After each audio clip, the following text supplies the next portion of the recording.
Hi friends, welcome to Hanvika foods. ఇవాల్టి మన special recipe వచ్చేసి పాలక్ పన్నీర్. చపాతీ, పూరి, రోటీలోకి చాలా చాలా బాగుంటుంది.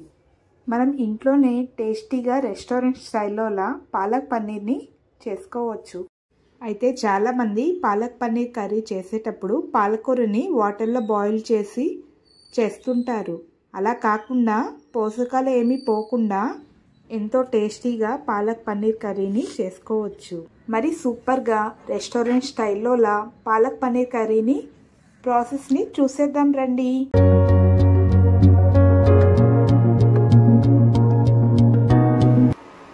ముందుగా ప్యాన్లోకి 1 టీ స్పూన్ ఆయిల్ తీసుకొని ప్యాన్ అంతా స్ప్రెడ్ అయ్యేలా ఆయిల్ని స్ప్రెడ్ చేసుకుందాం.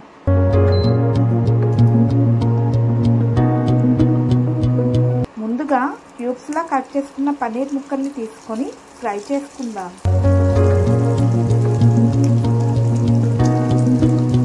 పన్నీర్ ఫ్రై చేసేటప్పుడు మీడియం ఫ్లేమ్లోనే ఫ్రై చేసుకోవాలి.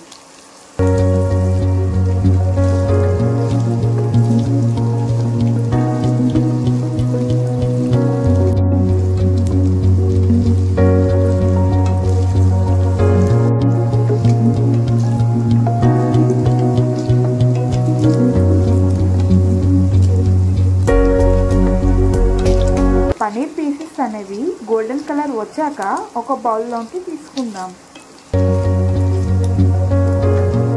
అదే ప్యాన్లో శుభ్రంగా కడిగిన పాలకూరని 2 కప్పుల వరకు తీసుకుంటున్నాను.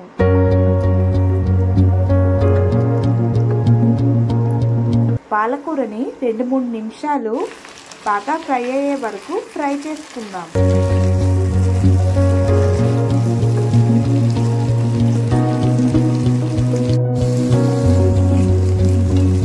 చూడండి, పాలకూర చాలా సాఫ్ట్గా అయింది. ప్యాన్ని పక్కన పెట్టుకొని పాలకూరని చల్లారే వరకు పక్కన పెట్టుకుందాం. మరో పక్కన మిక్సీ జార్లోకి 2 కట్ చేసిన ఉల్లిపాయ ముక్కల్ని, అలాగే 2 కట్ చేసిన టమాటా ముక్కల్ని, 4 పచ్చిమిర్చి ముక్కల్ని, 5-6 పొట్టు తీసిన వెల్లుల్లి, 1/2 ఇంచ్ అల్లం ముక్క వేసి మెత్తగా గ్రైండ్ చేయండి. నేను చూపించే విధంగా గ్రైండ్ చేసుకుంటే సరిపోతుంది. మీకు కావాలంటే బరకగా కూడా గ్రైండ్ చేసుకోవచ్చు. ఇప్పుడు ఈ మసాలాలని బౌల్లోకి తీసుకొని పక్కన పెట్టేయండి.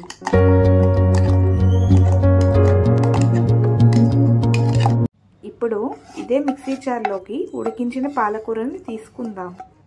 ఈ పాలకూరని కొంచెం గ్రైండ్ చేశాక 5-6 క్యాష్యూని తీసుకొని మళ్ళీ ఒకసారి గ్రైండ్ చేసి ఈ పాలకూర పన్నీర్లో క్యాషు అనేది చాలా చాలా బాగుంటుంది. మరో పక్కన ప్యాన్లోకి 2 స్పూన్స్ ఆయిల్ తీసుకుందాం.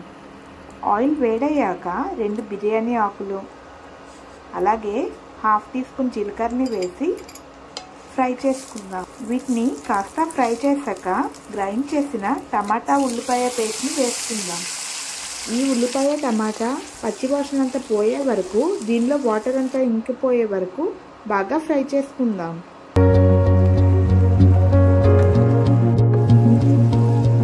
ఇలా బాగా ఫ్రై అయ్యి ఆయిల్ సెపరేట్ అవుతున్నప్పుడు 1/2 టీ స్పూన్ పసుపుని వేసి బాగా కలపండి. ఇప్పుడు గ్రైండ్ చేసిన పాలకూర పేస్ట్ని వేసుకుందాం. పాలకూరలో క్యాష్యూ వేసాము కాబట్టి మాడిపోకుండా కొంచెం వాటర్ని వేసి 2 నిమిషాలు కలుపుతూ ఫ్రై చేయండి. ఇప్పుడు ఇందులోనే 1/2 teaspoon garam masala, 1 teaspoon ధనియాల పౌడర్, 1 టీ స్పూన్ కారం, రుచికి సరిపడా ఉప్పుని వేసి ఒకసారి కలుపుకుందాం. ఇప్పుడు గ్రేవీకి సరిపడా వాటర్ని యాడ్ చేసుకుందాం.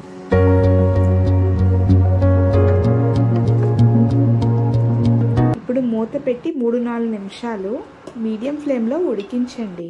3 నిమిషాల తరువాత మూత తీసి ముందుగా ఫ్రై చేసుకున్న పన్నీర్ ముక్కల్ని వేసి అంతా బాగా కలపాలి. మళ్ళీ మూత పెట్టుకొని 3 నిమిషాలు ఉడికించాలి. 3 నిమిషాల తరువాత 1 టీ స్పూన్ కస్తూరి మెంతిని తీసుకొని ఇలా నలిపి వేయండి.